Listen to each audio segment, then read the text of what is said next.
The champagne glass shattered against the marble floor, and everything went silent. My sister Victoria stood frozen, her perfectly painted smile cracking like porcelain. Her son, my nephew Tyler, had just stepped through the ballroom doors in his crisp Air Force uniform, and he wasn't looking at her. He was looking at me. That's when I knew 20 years of her lies were about to unravel in front of everyone who ever believed I was nothing. I stood in the corner of the Grand Belmont Hotel ballroom, holding a tray of champagne flutes like I'd done this my whole life. In a way I had. While Victoria lived in her mansion with marble counters and heated floors, I worked 3 jobs to keep my studio apartment. Tonight was her charity gala, the one she threw every year to remind everyone how generous and perfect she was. She'd hired me to serve drinks, not because she needed staff, 'cause she wanted me to know my place. More champagne here. A woman in diamonds snapped her fingers at me without looking up. I smiled the way I'd learned to smile and refilled her glass. Across the room, Victoria laughed with the mayor's wife, her hand resting on a silk gown that cost more than my yearly rent. Our eyes met for just a second. She winked. That wink said everything. You're still the failure and I'm still winning. We weren't always like this. Growing up, Victoria was the golden child and I was the shadow. Mom and Dad poured everything into her. Piano lessons, private tutors, college funds. I got hand-me-downs and lectures about being grateful. Victoria has potential, Mom would say, like I was born without any. When I graduated high school with honors, they attended Victoria's gallery opening instead. When I got accepted to State College, Dad asked if I was sure I was college material. I went anyway. Worked nights at a diner, studied during breaks, graduated with a nursing degree. But Victoria had already poisoned the well. She told everyone I was jealous, lazy, always asking for handouts. None of it was true. I never asked them for $1 after I turned 18. But lies told often enough become truth in people's minds, and Victoria was excellent at telling lies. The worst part wasn't the favoritism. It was the erasure. 10 years ago, when Dad had his first heart attack, I was the one who sat in that hospital for 3 days straight, holding his hand, talking to doctors, making impossible decisions. Victoria showed up once, took a selfie with him, posted it with some caption about family strength, then left to catch a flight to Paris. But at his funeral 2 years later, she told everyone she had been his rock. And they believed her. I stopped correcting people after a while. What was the point? Victoria had the money, the connections, the charm. I had the truth, and truth without power is just noise. So I worked my shifts at Mercy General Hospital, came home to my quiet apartment, and built a life that didn't need their approval. Or so I told myself. Tonight's gala was for underprivileged youth, which was rich considering Victoria wouldn't know an underprivileged kid if one served her champagne. I watched her glide through the crowd in her designer gown, accepting compliments like oxygen. Her husband, Frederick, stood beside her looking bored and expensive. They were the perfect couple in the perfect life, and I was the sister nobody talked about unless they needed someone to feel superior to. "Excuse me, miss." A man in a tuxedo held out his empty glass. I took it, replaced it with a full one, and he didn't say thank you. Nobody ever did. To them I was furniture, useful and invisible. I wondered if Victoria had told them I was her sister, or if she'd introduced me as the help, and left it at that. Then the microphone feedback squealed, and Victoria stepped onto the small stage they'd set up near the windows. The crowd quieted. She cleared her throat, smiled that practiced smile, and began her speech about giving back and making a difference. I'd heard versions of this speech before. It was always the same, light on substance, heavy on self-congratulation. People clapped at the right moments. Someone dabbed their eyes. I set my tray down and leaned against the wall, trying not to roll my eyes. "And I want to thank my family," Victoria said, her voice dripping with false warmth. "Especially my sister, who's here tonight helping out. Stand up, sweetie. Don't be shy." Every head turned toward me. My stomach dropped. This wasn't gratitude. This was humiliation, served cold and public. I didn't stand. I just met her eyes across the room and felt that old familiar burn in my chest, the one that came from years of being small in someone else's story. Victoria's smile tightened. She wasn't used to me not playing along. Come on, everyone give her a round of applause. She works so hard. The applause was polite, pitying. I could feel their eyes measuring me, cataloging the cheap blazer I'd bought from a thrift store, the sensible shoes, the lack of jewelry. Next to Victoria's glow, I was a shadow. She knew it. I knew it. And now everyone else knew it too. She stepped down from the stage victorious, and I felt something inside me crack just a little more. But then the ballroom doors opened. Not the main doors. Everyone had already arrived. These were the side doors, the ones staff used. And through them walked a young man in an Air Force dress uniform, medals gleaming under the chandelier light. The room went quiet again, but this time it was different. This was the silence of awe. He was tall, broad-shouldered, with close-cropped dark hair and a jawline that could cut glass. But it was his eyes that caught me. Sharp, focused, scanning the room like he was looking for something specific. Or someone. My breath caught when those eyes landed on me and didn't move. He started walking. Straight toward me. The crowd parted like water. I didn't recognize him at first. The last time I'd seen Tyler, he was barely 18, skinny and angry, storming out of Victoria's house after another fight. That was 6 years ago. He'd wanted to enlist. Victoria had wanted him to go to Yale. The fight had been nuclear. He'd left and never come back.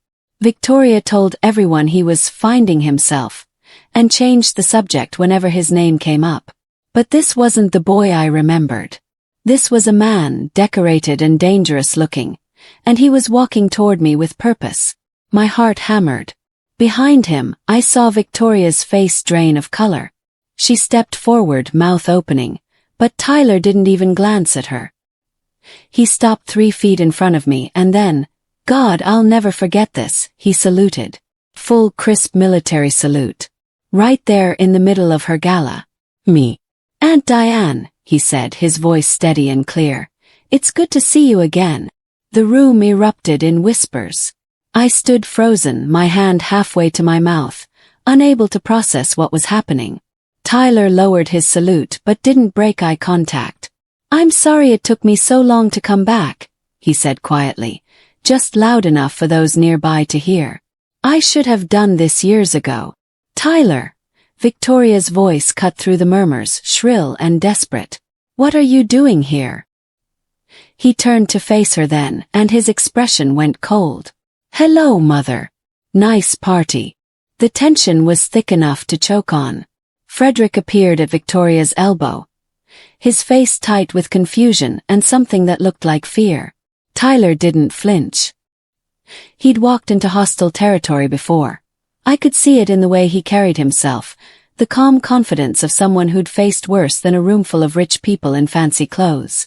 You didn't tell anyone I was coming, did you? Tyler said, and it wasn't really a question. Didn't mention I'd been in Afghanistan for the last 8 months. Didn't mention the Bronze Star. Didn't mention that I'm being promoted to captain next month. Victoria's mouth opened and closed like a fish. The crowd pressed closer, sensing blood in the water. This wasn't part of the script. This was real drama, unfolding live, and nobody wanted to miss it. Why would you embarrass me like this? Victoria hissed, trying to keep her voice down and failing. At my own event. Your event. Tyler's laugh was bitter. Mom, you've been throwing parties like this for years, telling everyone what a devoted mother you are, how you sacrificed so much for me. But you know who actually sacrificed? Diane. She's the one who sent me money when I was in basic training and couldn't afford new boots. She's the one who wrote me letters every week when I was deployed. She's the one who showed up when it mattered. My vision blurred. I had sent him money, scraping together $50 here, $70 there, from tips and overtime shifts. And I had written letters, filling them with news and encouragement and love because I couldn't bear the thought of him being alone. That's not true, Victoria said, but her voice wavered. I sent you care packages. I called whenever I could. You called twice in 8 months, Tyler interrupted, his voice hard now. Both times to ask if I'd changed my mind about coming home and going to business school.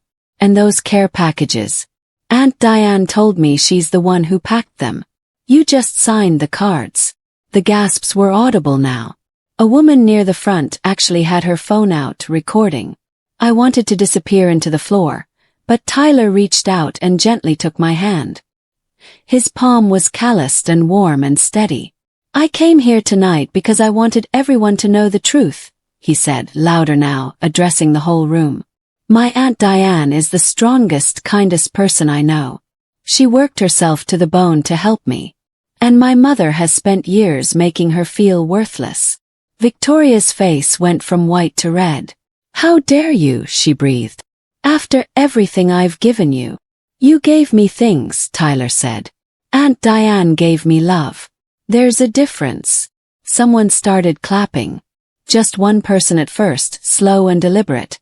Then another joined in, and another, until half the room was applauding and the other half was staring at Victoria like they'd just watched a magic trick reveal its secrets. She looked around wildly, searching for allies, but found only curious eyes and judgmental faces. Her perfect image was crumbling in real time, and there was nothing she could do to stop it. Frederick tugged her arm, whispering urgently, probably telling her to salvage this somehow, but she jerked away from him. Fine, she spat, glaring at Tyler and then at me. If that's how you feel, then leave. Both of you. You're not welcome here. I don't think you understand, Tyler said calmly. I'm not asking for your permission. He turned to me, and his expression softened. Aunt Diane, I have a car waiting outside. Will you come with me? There's someone who wants to meet you. I nodded, not trusting my voice. My legs felt like jelly, but I let Tyler guide me toward the door. His hand steady on my elbow. Behind us, Victoria was shouting something, but I couldn't hear it over the roaring in my ears.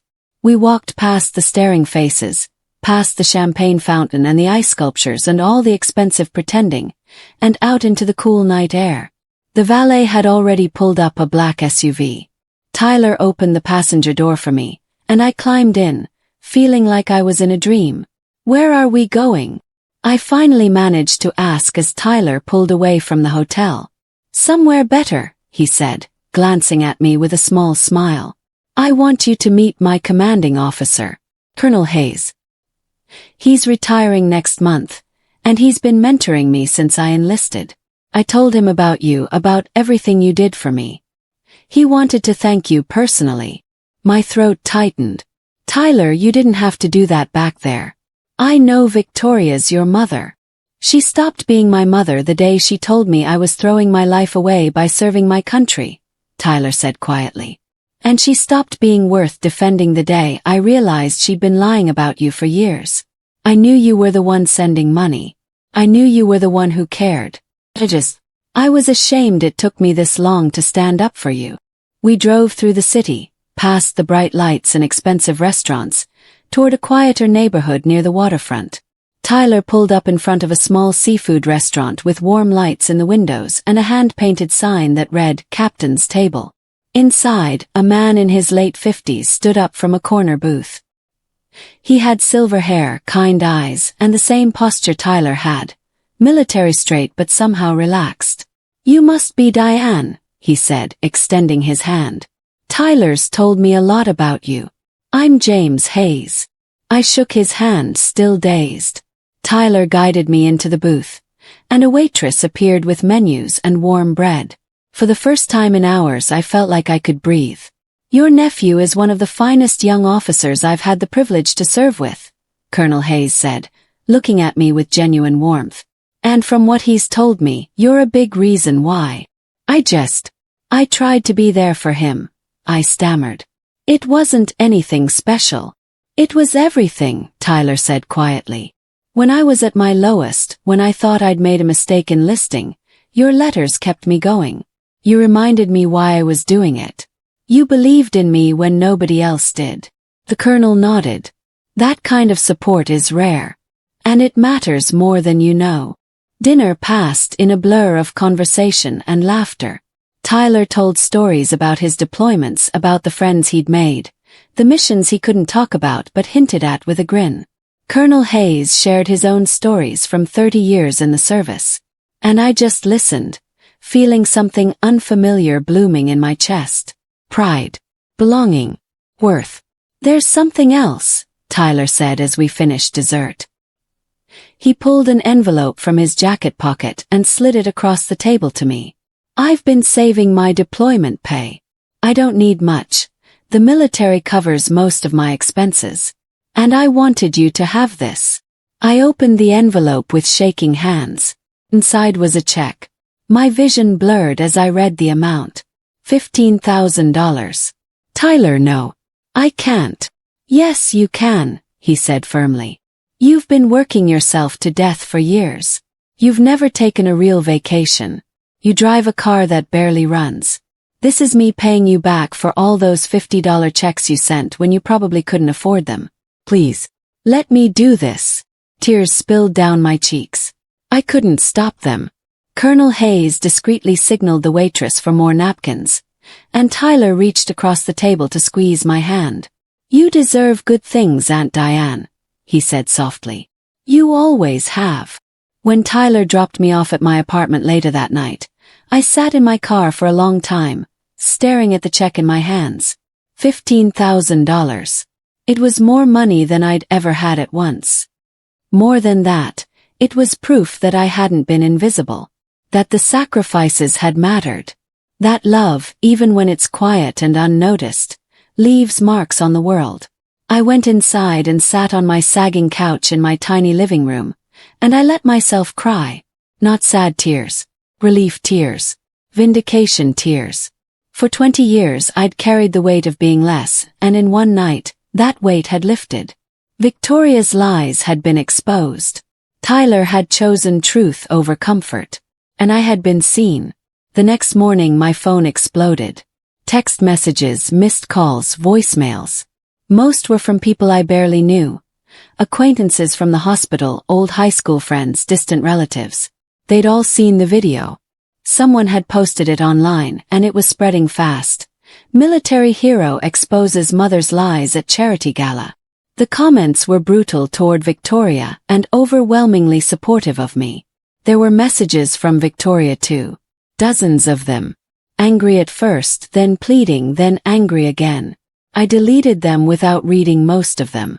Frederick had called once, asking if we could talk this out like adults. I didn't call back. What was there to say? The truth was out, and no amount of talking would put the lies back together. A week later, I used part of Tyler's money to take my first real vacation in a decade. Just a long weekend at a bed and breakfast upstate, but it felt like luxury. I walked through small towns, read books on a porch swing, ate meals I didn't have to cook, and I thought about what came next. I thought about all the years I'd spent trying to be enough for people who would never see me. I thought about the silence I'd kept to keep the peace, and how that silence had cost me my voice. And I decided I was done being quiet, done being small, done apologizing for taking up space. When I got back, I applied for a position I'd been too scared to pursue before. Head nurse in the cardiac unit. It was competitive, high pressure, and I'd always told myself I wasn't ready. But I was. I'd always been ready. 2 months later I got the job. The pay increase meant I could finally move out of my studio and into a real one-bedroom with windows that actually opened. I bought furniture that wasn't second-hand. I adopted a cat from the shelter and named her Liberty, because that's what this felt like. Freedom. Tyler came to visit on his leave. We spent the afternoon assembling my new bookshelf and laughing about the confusing instructions. He told me he'd stopped speaking to Victoria entirely. She'd tried to gaslight him, told him I'd manipulated him, sent him long emails about family loyalty. He'd blocked her number. Some bridges need to burn, he said simply, and I didn't argue. Colonel Hayes had retired and sent me a letter thanking me again for raising such a fine officer. I framed it and hung it in my hallway, right next to a photo of Tyler in his uniform. Victoria's charity organization quietly dissolved 6 months later. Turns out when your reputation is built on lies and people stop believing them, the foundation crumbles fast. I heard through the grapevine that several donors had pulled funding after the gala incident, and the board had asked her to step down. Frederick filed for divorce not long after. Apparently, being married to someone whose mask had slipped wasn't as appealing as he'd thought. I didn't celebrate her downfall. I didn't need to. Her consequences weren't my victory. My victory was the life I was building without her shadow over it. But I won't lie and say it didn't feel like justice. The universe has a way of balancing scales, sometimes slower than we'd like, but it gets there eventually. A year after that night at the gala, Tyler got promoted to captain, just like he'd said he would. I flew out to the ceremony on a military base in Virginia, sat in the audience with other proud family members, and watched him receive his new rank. When it was over, he found me in the crowd, still in his dress uniform, and hugged me so tight I could barely breathe. "None of this happens without you," he whispered. But he was wrong. He'd done this. He'd worked hard, stayed disciplined, chosen honor over easy. All I'd done was believe in him when he needed it most. Sometimes that's enough. Sometimes belief is the most powerful thing you can give someone. That night we had dinner with some of his fellow officers, and they told stories and laughed and treated me like I belonged there. 'Cause I did. Not because of my last name or my bank account or any of the things Victoria had always used to measure worth. Just because I'd loved someone when it mattered. I still work at Mercy General. I still live in my one-bedroom apartment with Liberty the cat. I still drive a car that's older than it should be. But I don't feel small anymore. I don't feel invisible. Because I learned something that night when Tyler walked through those ballroom doors and saluted me in front of everyone who'd ever dismissed me.